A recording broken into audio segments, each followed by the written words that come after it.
I woke up this morning and decided I needed to be meaner to depressed and socially anxious people. My message today is, if you feel like nobody cares about you, nobody wants to hear about what's going on in your life, nobody cares to let you know what's going on in their lives, yes, it's completely your fault. Okay, I'm sorry, I don't really mean that. We're all about love here. But for a while, I have actually been reflecting on how and why some of my own friendships have faded away over time, or why I've failed to become closer friends with certain people over the years. And this reflection, along with rewatching the collection of aesthetic melancholy background clips known as Neon Genesis Evangelion this summer, has pushed me to the conclusion that while sure, some of these things are a natural part of life and sometimes just happen as people's lives drift away from each other, it can also happen because of a lack of social competence. I have a bad tendency to let myself fade into the background. I am one of the silent observers of the large group conversation. I don't speak unless spoken to. People give me the label of introvert, and I probably am naturally quieter and more withdrawn than the average person, but there's a kind of false comfort in that label which tries to distract me from the fact that I don't always like being that way. I want to be part of the conversation, and I want to know these other people on an individual level, and I want them to know me, but I don't talk, so I don't really get to know them, and they certainly don't really get to know me. And then I have to start thinking to myself, why am I even here? Defense mechanism 1. I was invited, so that must prove that someone does care about me. Someone wants me to be here, despite me remaining a non-presence the vast majority of the time. Maybe they're cool with me not talking, maybe they like it. Would anyone even want to hear me say anything? Defense mechanism 2. If people want to talk to me, they will. If they want to hear my opinion on something, they'll ask me. If they want to share something with me, they'll bring it up. So if they don't talk to me first, that means they don't want to. They don't want to hear my thoughts, and they don't want to share anything with me. So even if I have something I want to talk about, or even if from overhearing conversation fragments I know something is going on in their life that I'd like to know more about, I shouldn't say anything, because that would be like annoying or overstepping boundaries or something. So I remain in the status quo. Don't speak unless spoken to. I've come to understand what the fear of rejection is. For a while, I'd pictured it in my head in more intense circumstances, directly confessing love or asking someone on a date and getting turned down. That's rejection. But rejection is also when you ask someone something and they don't want to share the answer with you. When you say something that no one has a meaningful response to. When you're talking about something and slowly realize no one's listening to you because no one cares. Every instance of communication entails the possibility of some kind of rejection, and the fear of this may conjure to one's imagination many more possible scenarios. What if I text someone something but they don't respond because they think I'm annoying? What if I try to make plans but no one actually wants to spend time with me? What if I try to get to know someone but they aren't interested in me? The policy of don't speak unless spoken to is a response to the fear of rejection. You want to talk to people, but you're afraid of revealing that they don't want to talk to you. No matter how unlikely that outcome might really be, you want to avoid that pain. So you act under the assumption that any interaction you initiate will end in failure, which obviously leads you to only experiencing interactions initiated by others, which you know are caused by them being interested in you. It's nice when it's clear that someone is talking to you because they want to. This is clearest if they directly say, I want to hear from you, I want to see you, I want to spend time with you. Someone initiating a conversation with you or inviting you to some event states these things less clearly, but it certainly feels more secure than if you are the one to initiate things. Suddenly, there's too much room to fantasize about what they might be thinking, even if they reciprocate. What if they're only doing it because they're nice? What if they're actually uncomfortable or bored the entire time and only agreed to be here to avoid conflict? Don't speak unless spoken to eliminates this worry by making all interactions with others the result of them saying, I want you. And that's kind of nice, but this policy will cause most of your relationships to slowly rot away in front of your eyes. Because what do I seem to notice in the interactions between the people around me which make me feel like they are closer to each other than I am to them? Most of all, it is a mutual communication of interest in each other's lives and a mutual acceptance and fulfillment of that interest. An individual makes it clear that they are interested in what's going on with the other, the individual makes it clear that they are willing to share what's going on with themselves, and the other in turn expresses interest in the individual and their own willingness to share about their own life. I guess connections require a kind of consistent maintenance like this, to ask about someone's day, to share about your own, to find time to spend with each other on a fun activity, or to just chat. So of course I'm lacking that feeling of connection, because I only know how to talk to people when someone prompts me. After all, what would lead someone to believe that you want them to be in your life, to care about you, to share their thoughts and experiences with you, to ask about your thoughts and experiences, if you only seem to exist when they actively seek you out, if you never do the same for them? Not speaking unless spoken to puts you in a position where you are completely reliant on them to initiate contact, and you are not communicating a reciprocal interest in them. Now you may enter the spiral with me. I've neglected to maintain my friendships. I've failed to communicate interest in being involved in the lives of people I'd like to be involved in. Enough time has passed for them to tune their interest in me accordingly. They are less interested in hearing from me or sharing things with me, so even if I try to change course now, do I run the risk of asking for more involvement than they would desire to accept and in return, so I remain distant, and we continue to talk less. Our lives change independent of each other, and we don't ask or share how they've changed. And eventually, I know that I don't really know them, and they don't really know me. And they know that I don't really know them, and they know that they don't really know me.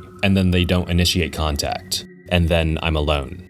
When I first watched Evangelion, I connected mostly with the overall vibe of loneliness it conveyed, the trippy mindfuck sequences, and the most explicit, uplifting messages in the finale. Rewatching it, however, there's a lot of moments where I just have to be like, oh, realizing that when I was 16 years old, I had not recognized the actual specific character flaws, mainly of Shinji, because I had some form of them myself and was blind to it. His default, depersonalized politeness making a part of him feel he's entitled to closeness with others, failing to recognize that he hasn't properly responded to others' obvious interest in him, not just the sexual or romantic instances, but basic curiosity about his life that he can't engage with, and that he doesn't return. By only doing the bare minimum necessary to allow the conversation to progress, taking no agency, seeking and sharing nothing not immediately prompted, he causes others to experience the rejection that he fears from them. A long time ago, I said something kind of mean to someone in a group chat, but I thought it was chill because it was like a friendly banter kind of thing, and other people in the chat were messing with her in the same unserious way. Later, though, I got a long-ass DM from this girl saying that she didn't want to hear that kind of stuff from me, and it wasn't my place to say it because, and this is the part that's really stuck with me, you don't know me. You barely talk to me. At the time, I was defensive. I do talk to this girl. I'm quiet, but I try, and I'm a nice person. But I've come to realize, and maybe I also kind of knew it at the time, that she was right. There was plenty of stuff going on in our lives that I could have talked about that I didn't because no one prompted me, and I let myself assume that meant no one cared, even though I really did want to talk, but I was mostly just scared. But to someone on the outside, that doesn't look like someone that wants to be their friend. I was just someone in the room. It's still okay to be the quieter one, and like I've discussed in a previous video, it's important to be comfortable with silence, with not having anything to say. But good things do require some effort, and with relationships, whether that be platonic, familial, romantic, mutual effort is required. And as I find myself closer to the end of university and the beginnings of true adulthood's paralyzing freedom of choice, this has become increasingly clear to me. But it's an idea that applies to me now, too, and it would have applied before, and it applies to you watching this. You should not expect everyone to care about your life if you haven't been able to accept their attention and communicate care for them. Not everyone can be your angel, so altruistic or understanding that they will always be able to endure through your cold shell to let you know that they still desire your presence. They need acceptance from you, and sometimes that acceptance has to be conveyed through some effort. Sending people reels isn't enough. Talk to your fucking friends. Reach out to people you want to reach out to. Ask them to get a drink if you're old enough. Ask them to meet up at the playground if you're not. Ask them how their day was. Ask about their week. Ask about the months or years it's been since you last saw them. Share what's been going on in your own life. If it feels annoying, be annoying. Defense mechanism 3. But surely there are some people who actually really don't care about me and don't want to hear from me, and it'll be awkward or bad in some unspecified way if I reach out to them. Maybe it helps a little. Instead of assuming everyone hates you, imagine that everyone is actually as much of a pathetic loser as yourself. When you want to hang out with someone but can't bring yourself to reach out, what do you wish for? You want them to appear in front of you, floating down on the sun's rays to ask if you're free. Maybe they're actually isolated and alone, waiting on a savior just like you. Maybe you can actually be their angel. Defense mechanism 4. But like, okay, yeah, I know it's possible for actual rejection to occur, but the point of all of this is to turn the inciting problem into a skill issue rather than something inevitable that you must always surrender to without a fight. And like any skill, you won't immediately succeed in all cases just because you've recognized that you can improve. You can start trying to open yourself up to people and you'll face some rejection. Not everyone will be willing to share their lives with you, and not everyone will want you to share your life with them. Everything's about endurance though, that's what I've realized. Instances of rejection have to be brushed off, because I've felt the despair that results from inaction, and it's so much worse. I'm so over being lonely.